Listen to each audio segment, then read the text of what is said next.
Hi everyone. Today we're going to talk about what organizations look for in a pro team. I mean, it's one of the most asked questions I get really.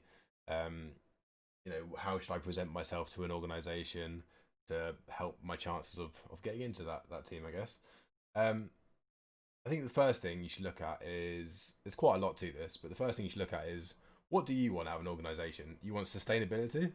So if you're getting paid, for example, financially or land support, whatever, you need sustainability because you don't want to be in a team 1 month you don't get paid, whatever. Um, so realistically, you have to look at how do organizations make money. So one of the biggest revenue streams for an organization is sponsorship. I'd say traditionally it takes up probably 60% of revenues. For Endpoint, it's actually slightly higher than that as well. So how do people get sponsors? Through advertising, through brand awareness. Your pro players, they help promote products. They get exposure, really, don't they? So that's the number one thing, right? So that you got to start there. Yes, you're representing a brand, but actually you're representing the sponsors as well. And you have to be able to, if you're someone who joins an organization, never tweets, never refuses to do media, refuses to do all this sort of stuff, how do you expect that organization to pay for your salary? And that's the difficult part. Are you just looking for a cash cow who's got some millions stored away who doesn't really care how the business does? I mean, there are organizations out there like that, especially in like the want to be tier one organizations. But realistically, if you're looking for the majority of organizations, there needs to be sustainability. So that's the first thing to consider, I guess, in anything you do. Um, so professionalism. Professionalism is a huge thing that an organization will look for. As I said previously, you're not just representing the brand, so you wouldn't just be representing Endpoint, for example, but you'd be representing Endpoint sponsors. So Noble Chairs, Overclockers, Sex that we have, they're all sponsors of Endpoint, and the pro players are representatives of that as well. So if a pro player tweeted something naughty or whatever, the that can look bad on the sponsors, not just on Endpoint. So professionalism is something that really is looked for. We won't pick someone up who we've potentially seen be really outspoken in the past or racist or whatever, unless we think they've really changed. We're up for second chances, but not everyone is. Um, that's one to think of. Okay, so initiative. Uh, you know, right. If I look at a team, they might show me their social media is great. If I see they're not really doing anything, or they haven't in the past, that can be a bit of a put off.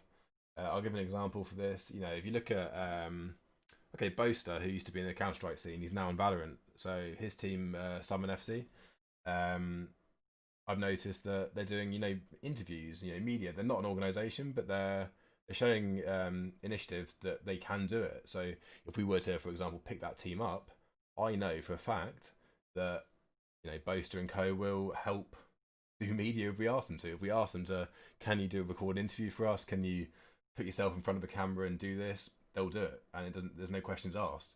That to me shows real good, a chance of me wanting to pick them up because it's an added bonus that I know that they'll represent me and in a funny and good way as well. I mean, they have a good laugh with it. So to me, that's a really good positive. Another point is your brand. So we'll look at your followings. I mean, this is all like the outside of things to how good the team actually is, of course. But your brand is obviously quite important. If you have someone's got 100,000 followers, but they're on the same level as someone who's got 5,000 followers or 2,000 followers, obviously that person with 100,000 followers has more value, and that's pretty standard. For a number of reasons, as I previously mentioned about sponsorships. That's more valuable to the sponsor than someone who's got less. So having a good brand is very important. It's something you should look at from the start. Even if you have no followers right now, it's something you should look to grow. So later in time, in years, 2 years, 3 years, 4 years, you'll be at a stage where you can charge those high salaries. You can demand more than what you're currently probably getting or expecting to get, shall I say? So that's a very good thing to consider. There's no time better than the present to start now if you haven't already. Once you get to that stage where I'm an amazing player now, I'm a top 10 EU player, I'm a top 10 UK player, whatever. um, it's almost too late. Like, it's not too late, but you start right. I'll start building my brand now that I've got to this stage. But if you start building your brand 2 years prior, and people can see that that progression in your game, that progression in your career, then you have fans for yourself because people have seen you go from it's the underdog story, isn't it? Seeing you go to the top. That's a really important point. And your brand will generally just be bigger if you've done it 2 years previous, and then when you get the chance to go, bang, I'm on the global stage now. People will see that, and you'll grow even faster. So, brand's really important. Potential, right? I mean, so potential is the next point. I think that obviously the team has got to be good. If you want to pick a team up, they have to be competing on a top level. At Endpoint, we look for, if we're looking at a UK team, for example, realistically, we want them to be, the best team in the UK. If we're putting our name there as a brand, Endpoint, we're playing against, even if we're playing against other top UK organisations, for example, we need to make sure that we're on top. And it can look negative on a brand. Let's say we picked up a team which was competing in the ESL Premiership, for example, and they came, sixth or seventh or eighth or anything.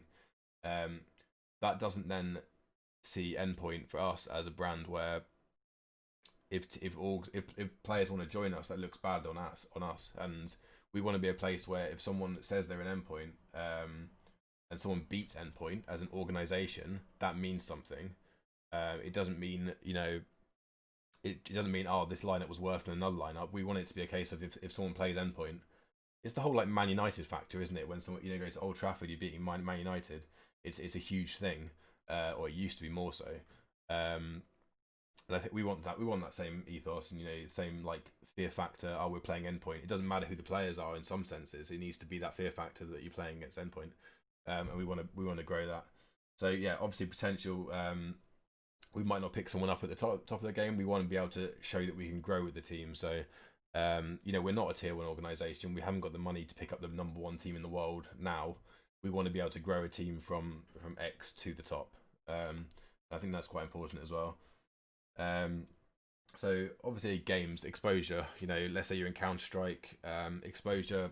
I mean, if you're not playing on HLTV, for example, realistically the exposure is it's quite small. In terms of salaries and all that, I've learned over the years that, I'll be honest, if you're not playing on HLTV on a regular basis, you probably don't deserve to have a salary.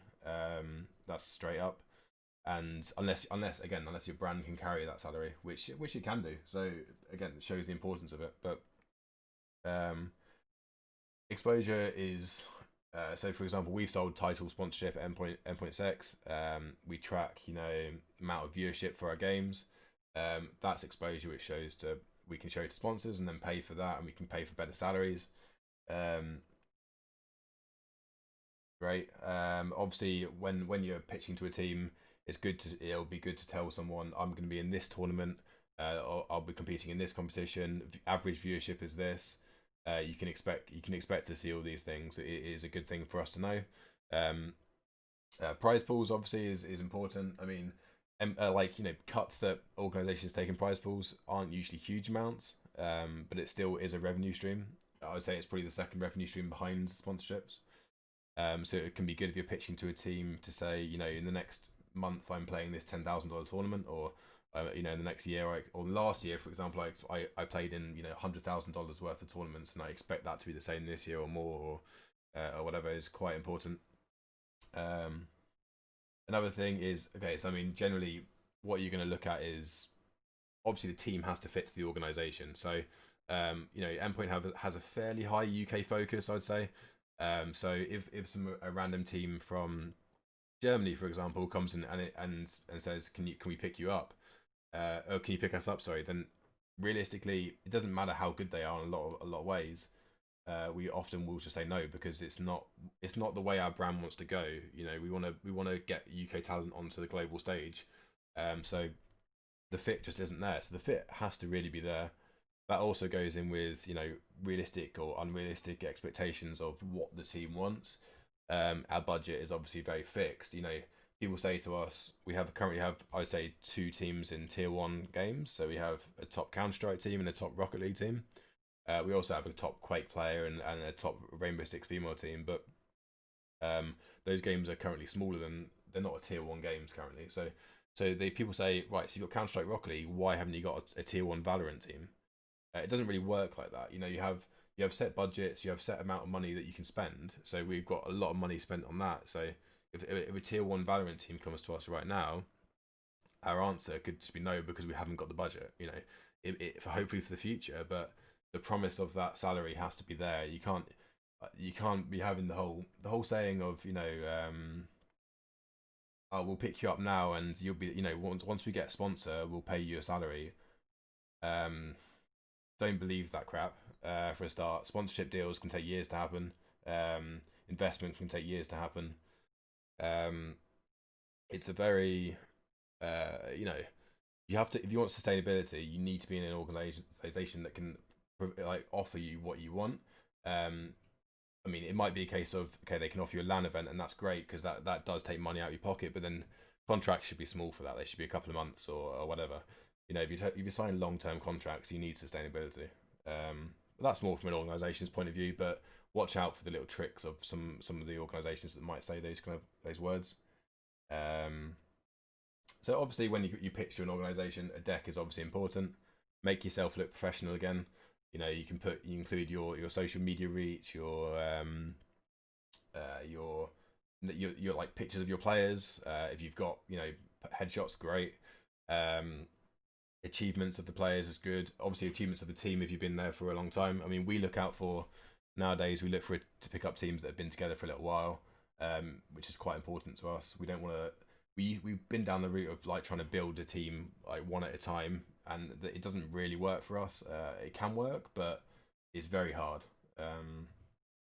Unless you've got a huge budget, somebody like Cloud9 who have just built a team together. They've got millions to spend on it, and they can do it properly. That's also important. But yeah, I think that's pretty much it when we look for an org looks for in players. Hopefully that's been slightly helpful. If there's any other subjects you want me to cover, just put it in the comments, and I'll catch you guys later. See ya, bye.